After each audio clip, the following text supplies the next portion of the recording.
So I stumbled across something interesting in Ephesians 4:11. It's talking about God had some people be apostles, prophets, evangelists, pastors, and teachers. And one of the things about myself is I always look into the details. So if you're looking at historic information, you always want to look at the root of the words and the context of the story. Gives you a better foundation, a better gripping, a better tether to reality and what's happening. And so one of the things that I talk about often is the Bible doesn't actually use the word pastor, because how do you see a pastor? A pastor is someone who teaches you. You show up to church and you're taught. And if you're someone like me, a lot of churches were really boring when I was a kid. But the actual word is shepherd. And a shepherd's job is to feed, tend to, and protect. So a shepherd who sets up an organization is going to make sure your spiritual hungers are met. So if I had the right type of shepherd in my life as a child, they would have talked about the supernatural. Now, that doesn't mean my pastor or shepherd had a responsibility to talk about the supernatural, but that's what I was hungry for. So I should have found a shepherd that fed me, especially since now I know that is the importance of that role. So if you're at church and you are bored, you are not being fed. Now, that doesn't mean you need to just run away, but that means you should have a conversation with God. Hey, maybe I can start a program about the supernatural at my church where I find people who want to have supernatural lives and we can do amazing things. Or, maybe God will tell you to go to this other church or to start your own church or to start a mission group or to start a Bible study. So this is kind of the importance. Now, I was looking at the word for teacher, because how do we think about teachers? Teacher, we think about school, someone who tells you what to do, tells you what to think, tells you what to ingest. But as I was reading the translation for the Greek word that becomes teacher, master was also one of the words. And the disciples called Jesus master. Now, what is a master? You think about someone like Master Roshi from Dragon Ball Z, someone who has mastered martial arts, who can teach you proficiency and teach you according to all he knows. I humbly call myself kind of an expert on Christianity. Do I know everything? No, but I know more than almost everyone I've come across. Christianity matters to me. I've spent 40 years digesting, taking in, researching everything that I can. And what most people haven't done, I work in the supernatural. I talk to God. Is this true God? Is this true God? Is this true God? Is this true God? Because I want to know the truth.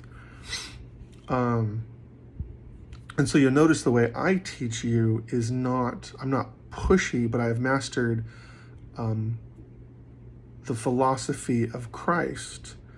I even prophesied it when I was little. All of a sudden I looked at my mom and these words leapt out of my mouth.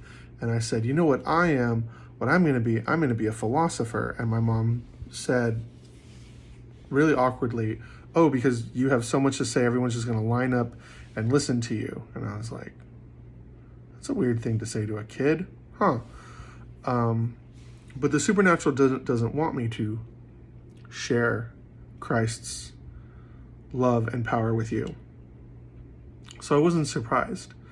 The more you work with heaven, the more those moments are going to slip in and out to try and discourage you. And when you feel discouraged, you should pray about it, because your heart and mind can only take so much pressure. Anyway, how much more inviting does that make Christianity? So the pastors aren't pastors, but shepherd. They're supposed to feed you, tell you things you want to know, and then protect you from wolves, help, be like, this person's not good for you, or this path you're going down is bad. And then tend to you like, hey, how are you doing? How is your career? How are your dreams? And that we can all get behind as a good thing. And then teachers being like Master Roshi from Dragon Ball Z, or teachers who are actually masters, that matters. Like someone who has mastered content is not going to berate you whether or not you're being hostile, a smartass, or impertinent. Now, they might bark at you if you're being a snob, but otherwise they know so much and they've mastered the content of whatever it is they've mastered that they're going to have patience and kindness for you because they have nothing to prove to you. So what's a good example?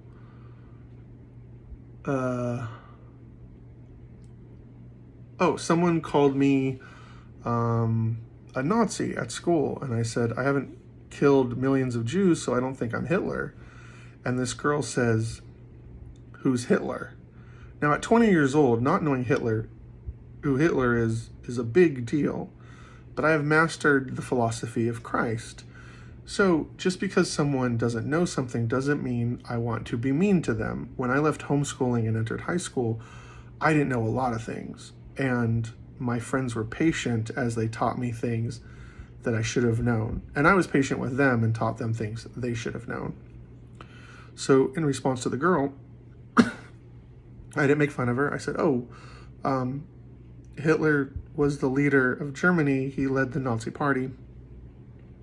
He was largely responsible for World War II. And I said it very gently like that. And she said, I shouldn't call people Nazis anymore, should I? And I said, probably not. And so she learned and changed because I was humble and gentle. I was going to tell part of the other story, but I forgot. Anyways, I thought that was interesting and I wanted to share. I really like to bring forward the truth about Christianity because it's a lot more interesting and it's a lot more palatable. I feel like a lot of people will go into Christianity and say, believe in Jesus or you're going to hell. And that is a horrible way to do it because one, that's not true. And two, once people get over the fear of hell, they're going to walk away from Jesus. Like they're only believing in Jesus because of fear, and that is an awful way to do it. The term fear God,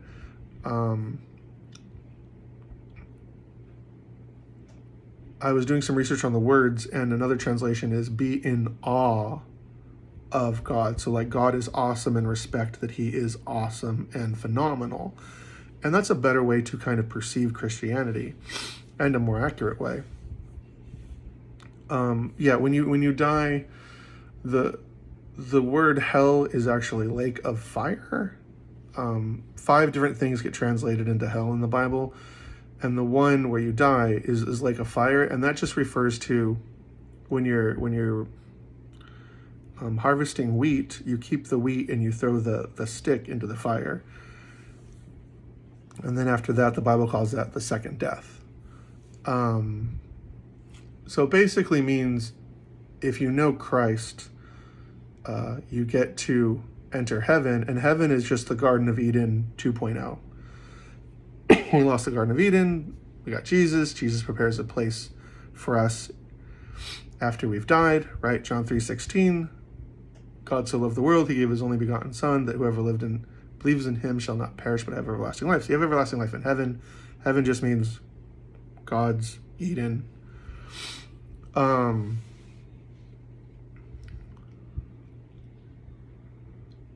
need to stop tangenting so much.